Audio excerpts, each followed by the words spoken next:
Welcome to the Athletes in Motion podcast, from race to recovery, with your hosts, Tom Riegel and Kenny Bailey.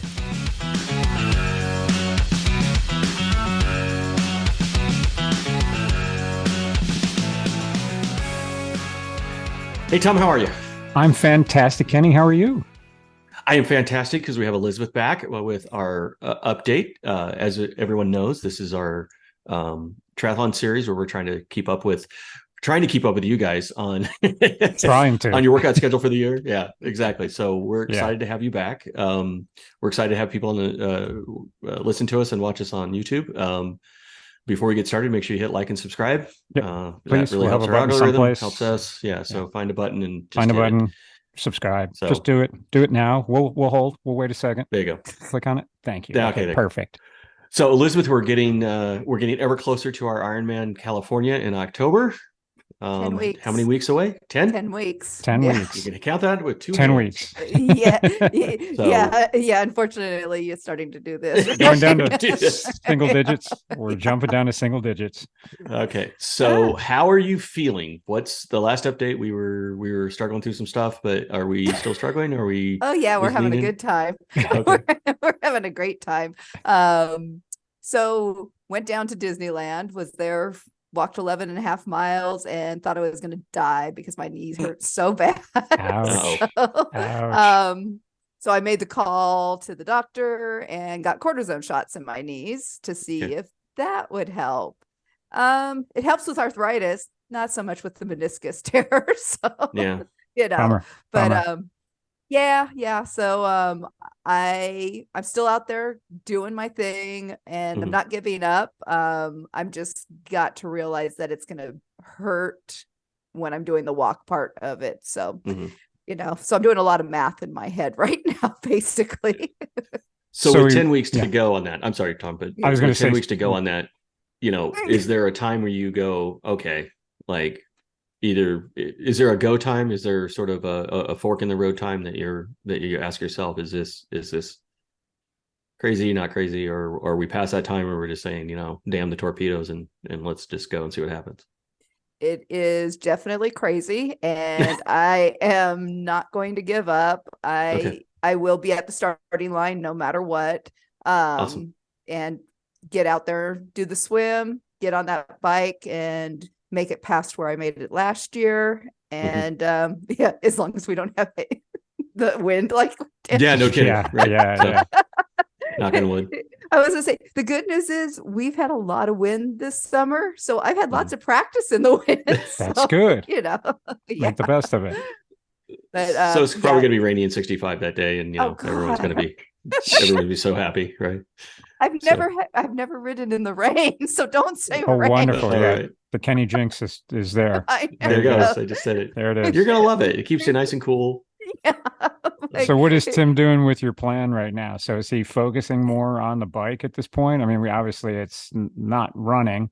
So it's we're trying to get you stronger on the bike to get you past that cutoff. I really need to focus on the bike. Definitely. I have a problem though, because I just want to keep going out there and walking and running and see, kind of pushing myself to see how much pain I can handle. So nice. Yeah, I know. Save that for race day. That's a good test of how much pain you can take. For sure. But definitely focusing a lot on the bike and getting me to focus more on the bike. I mean, I enjoy the bike riding to a point, but I don't like the trainer stuff. And I know that's probably where I should be having my head focused on so I can get stronger, but it's so boring.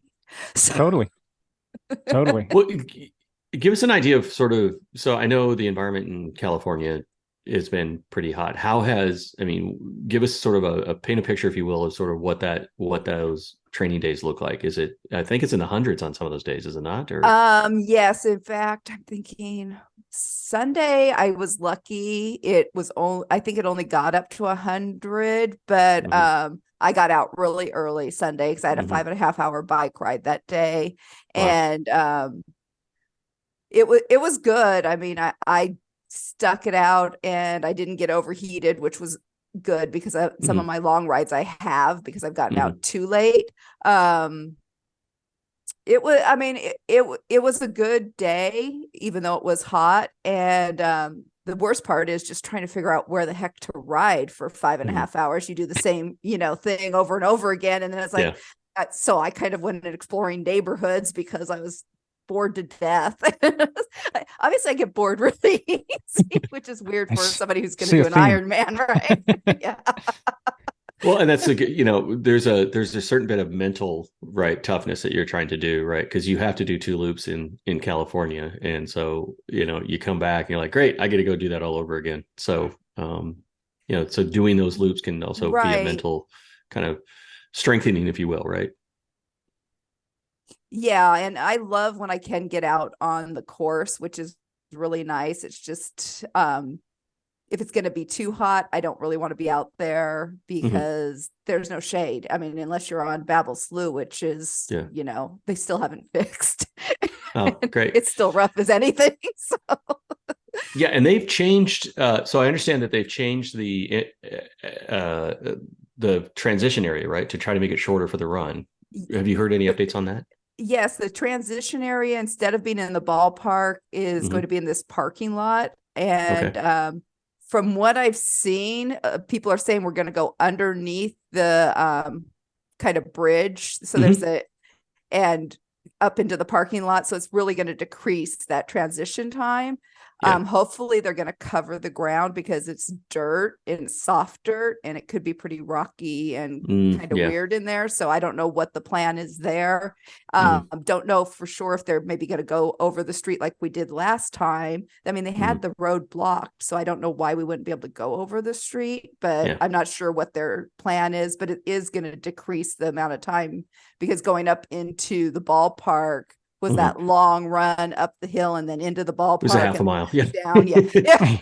It was a half a mile run, which is really kind of odd. But Yeah. so I guess the reason I bring that up is because just because you're used, like the good news for you is you get to do the course, right? Right.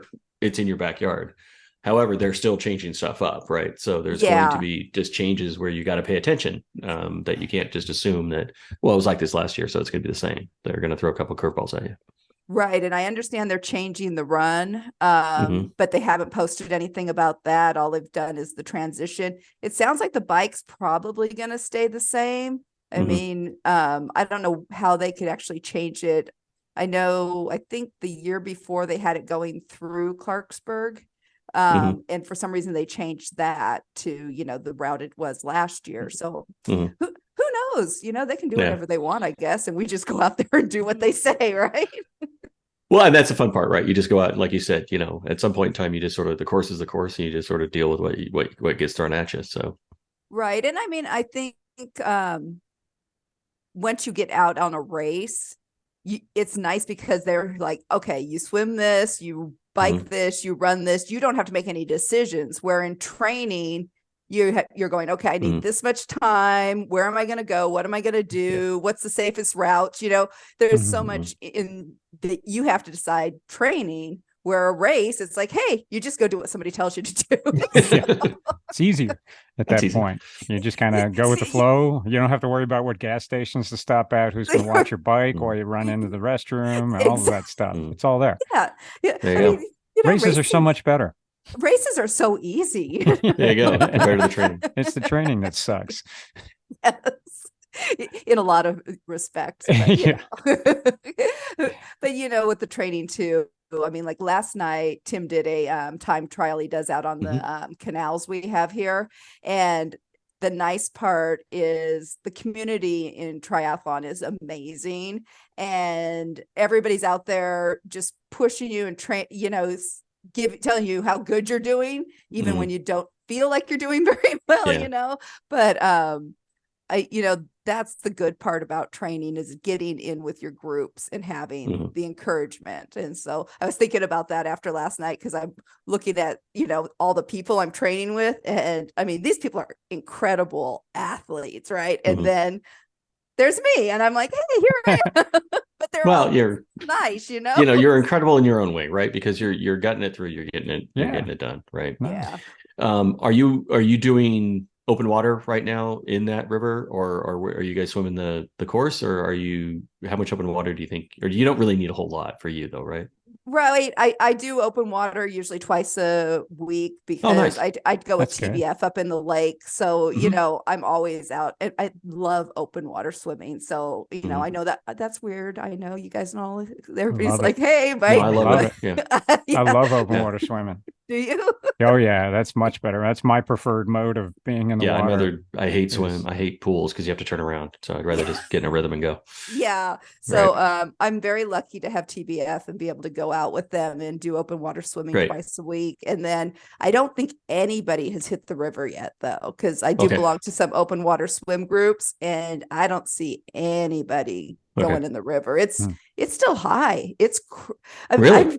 It's moving, right? It's crazy. I mean, Hmm. you know, the California drought is definitely over for now because Yeah. the Wow. water That'll is be an interesting twist on this one, right? Because I know the snowpack was pretty heavy, the rain was pretty heavy. Like, it'll be interesting as you get, you're 10 weeks away, as you get closer, if they're gonna make a call on that, they're not gonna make a call. If it runs too fast, I guess I don't know if Well, here it's at some interesting. point what is too Here fast. they control the flow of the rivers, right? We have Mhm. hydroelectric power there. No, it's Mother Nature controlling Yeah. whatever's coming out of the well, Sierras is kind of cranking down, right? Or is there? they do control it. We They do? have Okay. two dams between the American River that they open them and close them a lot. Okay. And so they could slow the American River if they need to. Sacramento, I think that's controlled by the Shasta Dam. So I don't know what they would Hmm. do with that, but I know, Yeah, that's pretty far you down. know, the Corps of Engineers, they have to make decisions on, how much Yeah. water do we need to keep and let Yeah. out, and Not a bunch of swimmers. yeah, exactly. Yeah. And the really weird thing is our salmon, a lot has to do with the American River with the salmon run, and they're not even letting people salmon fish this year. So because the Wow. salmon were affected so much. So it's like, Wow. there's a lot of weird stuff going on with our rivers right now. But Well, control what you can control, right? I guess that's what it gets to, right? right. And hey, if they let the water loose, we can get down the river faster. There you go. Thinking, yeah, just jump in there. Zing. So speaking the of hard part water, is stopping and getting out of the river. That's exactly. the hardest part. Is Just that you're gonna miss using the that. exit. Just Like, gotta get everybody out. oops. So regarding water, how's the nutrition doing? I know with 100-degree weather, especially in California, right? Because you just you sweat it off, you don't really notice, and all of a sudden you're a skeleton. So, do you feel good about sort of your hydration and your nutrition right now, or do you feel like that's an No. area? Okay, good. No. Okay. I'm really, really bad, and I'm trying to focus on taking my liquids in, which I did so much better on Sunday. And my problem is at the beginning, I don't drink enough. And then later on, I'm so thirsty. I just And it's start, too late. trying to, exactly.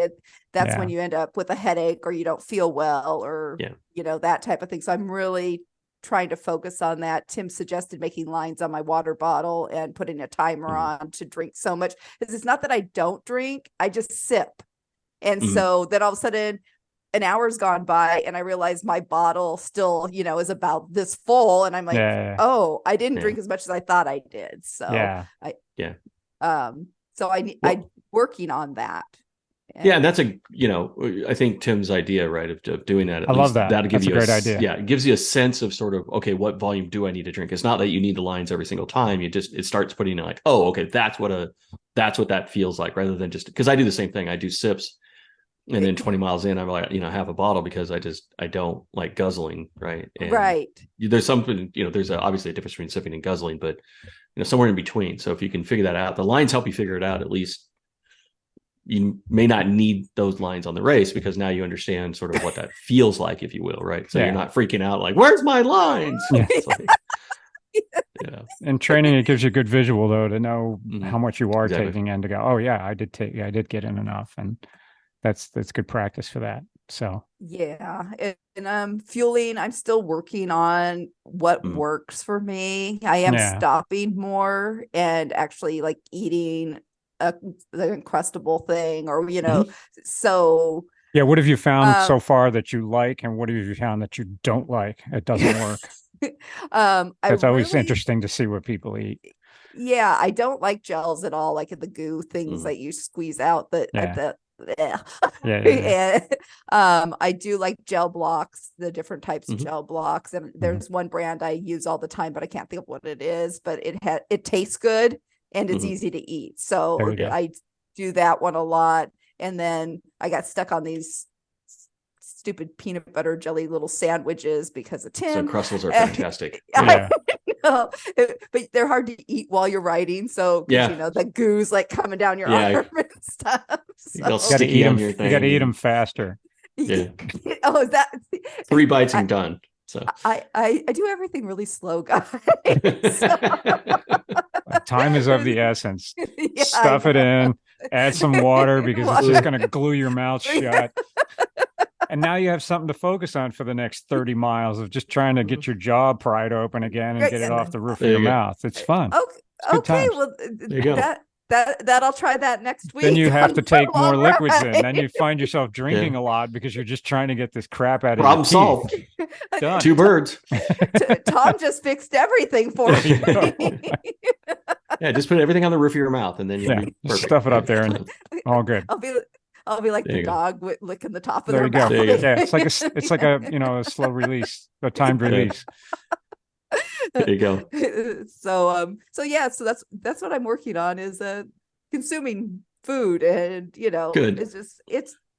I think that's one of the things that everybody kind of forgets about too. I like what you guys ask about the nutrition and the hydration, because it's really an important part of the whole thing, because when you're hungry, things go bad. So how much do you rely on, or are you going to rely on the food that's available at the stations versus the stuff that you carry?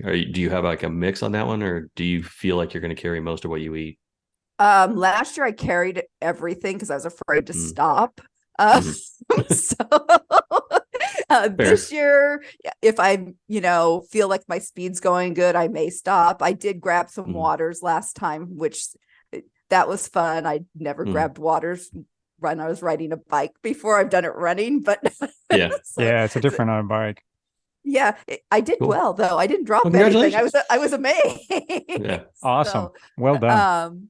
But I was watching like a lot of people, it was like they were having a picnic at the aid stations, and I'm like, how can you have time to do that? So I definitely will carry most of my stuff. And I forgot, I like to have a banana with me. So I do love to eat bananas. So, and they're pretty easy once you get them open to eat while you're riding. So I will be carrying my bananas on my back. There you go. There's something about the idea of chicken broth, that you finally get chicken broth on the aid stations when you start running, because as the sun goes down, the chicken broth comes out. It's like, that's my prize. Like that's it's like I get, because I'm not carrying chicken broth, right? So it's like, we get chicken broth. Like somehow that's I'm so excited. I'm like looking around at people like, we get chicken broth. Do you know we get chicken broth? We get chicken broth. Chicken broth, please. Like, we're out. I'm like, what? It's the next aid station. I'm like, that's not cool. Run faster. Run faster. Well, and I'm looking forward to that part. It's like I didn't get to experience that, So I'm like, I heard there's Coke. I even tried drinking some cola the other day while I was, out, because I was like, let's see how this works with me. So they say that Coke is sort of the nuclear option. Is once you start it, you can't stop it, because it's like, because the sugar and caffeine high, and you're so it's crash sort of, off of once it you crack once you crack that really once you crack that genie open, you gotta you gotta keep it going. So save that as a definitely nuclear option. As that's Kenny your nuclear that's option. like, that's if you're in case of emergency, if you're really starting to fade on the bike or the run, usually I try to save it for the run type of thing. As you're going through and you get like at a halfway point, then that every aid station you'll take water in, but you'll have to take Coke in at the same thing just to keep it going. Oh, interesting. Because you could just run out of it's not always a soft landing. It depends on the person. Especially if you don't drink Coke very often, or you don't use it in training, It is, yes, it's liquid nitrogen. It just explodes on you. And you will get a big rush out of it, and then you will crash and burn off of it just as quickly. So if you're not used to it, I would say train with it a little bit, try it. Well, and that's why I thought I should, see what it's like. And my question is it flat Coke or is it sparkly Coke? It probably won't be flat. If it's flat, it's great, but know that it's probably going to have at least some bubbles in it. It's really hard to make it flat quickly. Okay. They will open usually, I don't know, they used to take the 2-liter bottles and open them and have them out there. So the longer you're out there, the more flat it might become. But ultimately, know that if you slam a cup full of it, that it's probably going to be pretty carbonated enough to, make your eyes burn. That was the thing, when I opened the can and I was drinking it when I was doing my run, which is a walk. It was like, there's a lot of, carbonation in this. And it's like, that's why I was thinking, is it carbonated? Not so me being slow, maybe they'll all be flat. So. Maybe. Yeah. The interesting thing about, when you, this is what I did, at least when I entered the aid station, because it's a fairly long aid station, right? Okay. Is at the very beginning, it was grab some water just to get in there, grab a Coke. And then in the middle, you got some food options, right? So banana, grapes, oranges, whatever, eat that. And then right before you leave, you grab a water to cleanse your palate. And then I think there's about 20, 30 feet, there's a garbage can. So you do the sort of the Coke up front, eat a little something, do the water at the end. And then that way you don't have, cola syrup in your mouth, when you leave. So, think about how you go through that aid station, because you can not break a stride, because I was attempting, and that I had to walk, but I attempted to run to the aid station, walk through the aid station to do that. Boom. At the beginning, do that, hit, eat, boop, boop, boop, boop, right at the end, grab the water, put it away, and then go. So that way you have that. It's not like a 10-foot aid station. It's a fairly, it's a few yards, right? It's they're having to handle a bunch of people, and know that is just keep moving through it. Maybe you slow your pace down just a little bit so you can make sure you get everything in, but don't stop. The whole idea, even on the bike, if you can, don't stop, eat on the bike, roll through everything. Just, it's that relentless movement that's going to get you to the finish line. It's the stopping for, a minute or two, and you do that 10 times. Now you're at 20 minutes, and that 20 minutes could make a world of difference at the back end. So the less time that you're stopped, and at least moving forward at some pace, it helps out tremendously, because it's just cumulative at the end, right? It'll catch up with you eventually. But you'll notice great the advice, aid stations, guys. And the aid stations have sort of a similar setup on all of them. So once you start seeing the rhythm, if you will, once the layout's the layout, right? And so then you're just kind of like boop, boop, boop. Okay, food here. Right. And Tim will probably prep you with all of this. He should prep you with all of this just before the race. But things that on the bike, when you're coming into an aid station, as you start to slow down and kind of make your way in, you look to see who's around you. And as you're coming in, there are people holding up cups and things and whatever. And basically, if you want water, shout out water really loudly, and they will tell you water's the next person down, or water's over here, or I have water. If you're looking for Gatorade, you shout out, I want Gatorade. They will point you to where it is. That way you're not slowing down to the people that have water and blocking somebody getting water when you just want Gatorade, the next one down. They let you know all of that. So the more you can tell them as you're entering into that area, shout it out, tell them what you want. If you need gels, if you need whatever, they're looking for that, and they're super responsive. The volunteers are great when they know what you want. Otherwise, they're just standing there like, I don't know what to do. Somebody take the volunteers are fantastic that way. They want to help. They understand what kind of pain you're in. They understand that it's been a day, right? So they want to, and they're all fantastic. Puppies. They're like, they want to get you what you want as quickly as possible to help you on. So the more that you can shout out and tell them, and then yell thank you, of course, afterwards. I mean, that's critical. Give them a big smile, a big huge thank you after you gulp your water down, going, yes, you guys rock, and then on again. And then that just makes everybody's day at that point. Then repeat that, 18 more times and you're done. All day long. Hey, Yeah, no problem. Just do a countdown like Dick Clark. Yeah. All right. So it sounds like you're doing great on the water, right? That seems to be a good one. It sounds like you're ready for the pain cave on the walk. I mean, it is going to be what it is, and you just go as long as you can. And then the bike, you spend the focus on the bike, which is fantastic. You're starting to realize that nutrition, just continue to lock that down over the next 10 weeks. I'm assuming now you're in kind of the big throes of the big, your volume is 10 weeks out. Your volume is pretty hefty at this point. It's like you look at something, it's like 3 hours of running, which is 3 hours of walking.